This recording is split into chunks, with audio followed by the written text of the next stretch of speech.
In the morning when I rise, give me Jesus.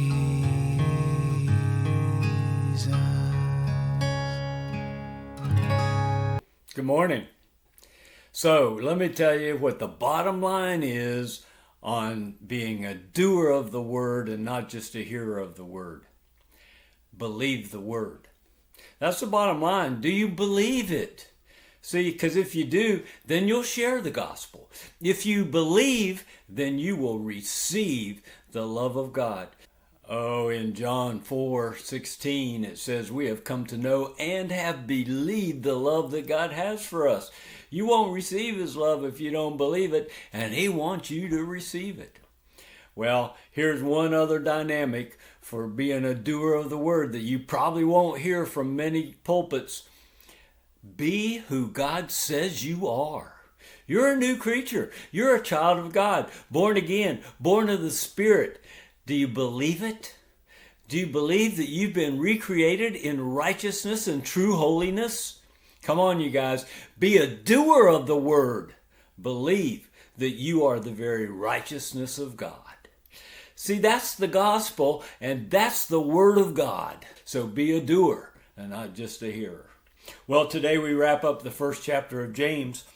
We're in verses 26 and 27, and they say this: if anyone thinks that he himself to be religious, oh, there are so many religious people, and yet you do not bridle your tongue, but instead deceive your own heart, then your religion is worthless. Oh, you got to bridle your tongue so that you speak truth, so that you speak only truth.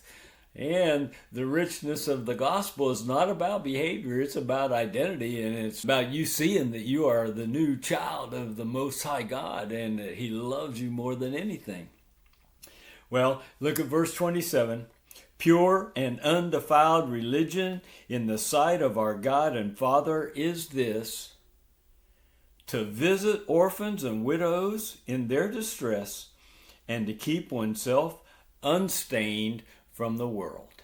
See, don't let the world get a hold of you, and give to those who have needs.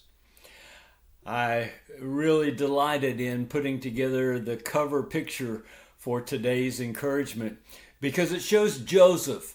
He's a guy from Ghana, Africa. We met him many years ago, and he loves the Lord. And he spends his life proclaiming the gospel and receiving and sharing then the love of God. Well, where he lives is primarily a Muslim area. And so he goes into Muslim villages and just loves on the people. He just shares the love of God. Well, he went into one village and did that several years ago, and the chief of that village, even though he was Muslim, and Joseph is boldly Christian, he said, I want to give you 10 acres for you to grow corn for the sake of widows and orphans. Well, true religion is loving on widows and orphans. So Joseph did it. Well, he did it so well that the chief has given him another 10 acres. So Joseph plants 20 acres of corn and peanuts and rice, and then he distributes all of it. He keeps none of it for himself. He distributes it to widows and orphans. And so enjoy that picture that we have today to begin the daily encouragement. It's Joseph distributing rice and corn to widows and orphans, and even money, so that they might be able to prosper and know the truth of the love of God for them. Oh, I look forward to being with you again tomorrow. We're going to start chapter 2 in James. Come be with us then. I'll see you tomorrow. Give me Jesus. Give me Jesus. You can have all this world, but give me Jesus.